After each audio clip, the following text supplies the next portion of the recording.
भारत को जब आज़ादी मिली तो भारत का निर्माण करना इतना आसान नहीं था और वल्लभ भाई पटेल को कोई ऐसे ही लौह पुरुष नहीं कहता है। ये भारत का नक्शा देखिए, यहाँ जो आप रेड कलर वाला एरिया देख रहे हैं केवल वहीं पर अंग्रेज शासन करते थे, जबकि पीले वाले एरिया में भारतीय राजाओं का शासन था जो अंग्रेजों के चमचे बने हुए घूम रहे थे।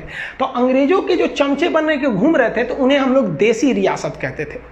तो जब देश आज़ाद हुआ तो भारत में कई देसी रियासत थे। तो अंग्रेजों ने कहा कि देखिए भाई साहब, ये जो मेरा ब्रिटिश वाला एरिया है हम तो आपको दे ही देंगे, लेकिन उन्होंने इस पीले वाले क्षेत्र से कहा कि आप या तो पाकिस्तान में मिल जाइए या तो भारत में मिल जाइए, आपका मन तो आप स्वतंत्र राज्य भी बना सकते हैं, एक देश भी बना सकते हैं। तो पाकिस्तान में कुल 13 देसी रियासतों ने विलय कर लिया। इसकी बात छोड़िए, यहाँ पर भारत की बात करते हैं। भारत में जो प्रिंसली स्टेट थे, जो देसी रियासत थे, उनकी संख्या 552 थी। इन 552 राज्यों को मिलाकर एक फेडरेशन बनाना संभव नहीं था, क्योंकि फेडरेशन बनाते तो फिर टूट जाते हैं।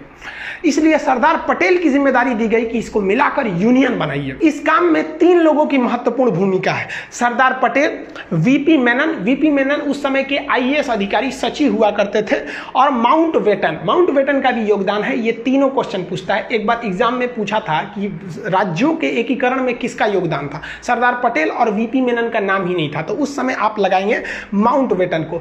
इन तीनों लोगों की ने मिलकर 552 राज्यों को आपस में मिला दिया।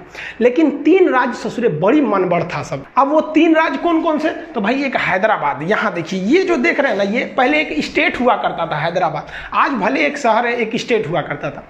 हैदराबाद के राजा का अलग ही डिमांड था, उनको अलग राज्य चाहिए था। अरे भाई साहब, भाई ये अलग देश कहाँ बनाएंगे बिचुआ में से, यहाँ से अलग देश के लिए। लेकिन यहाँ पर अराजकता फैल गई, मारपीट बहुत होने लगा। तो सरदार पटेल ने चारों ओर से पुलिस भेज दिया। चारों ओर से वो आर्मी थी, पुलिस की वर्दी में गई थी, जिसका नाम दिया गया ऑपरेशन पोलो। ऑपरेशन पोलो के तहत हैदराबाद को भारत में मिला दिया गया। इनके स्वतंत्र देश का सपना हमेशा के लिए टूट गया यहाँ पर। तो ये ऑपरेशन पोलो सफल हुआ। दूसरा ये वाला राज्य था जूनागढ़।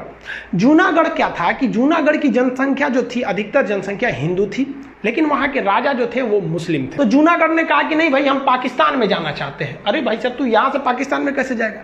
तो सरदार पटेल ने जूनागढ़ में रेफरेंडम करा दिया, जनमत संग्रह। वहां के लोगों से पूछा आप कहां रहना चाहते हैं। ज्यादातर लोगों ने कहा हिंदुस्तान में रहना चाहते हैं। बस जैसे हिंदुस्तान में रहना चाहते हैं, ये वाला भी मैटर सॉल्व हो गया। लेकिन अलग मैटर हो गया जम्मू कश्मीर के साथ। जम्मू कश्मीर की सिचुएशन थोड़ी अलग थी। यहाँ जनता ज्यादातर मुस्लिम थी, लेकिन राजा हिंदू थे, राजा हरि सिंह। और राजा हरि सिंह ने अलग टाइप का डिसीजन ले लिया। उन्होंने कहा कि ना हम भारत में मिलेंगे और ना ही हम पाकिस्तान में मिलेंगे, हम एक अलग देश बनाएंगे। तो अंग्रेजों ने तो खुली छूट दी थी कि भाई जिन्हें अपना देश बनाना है बना लें। तो भारत ने कुछ नहीं किया। और लेकिन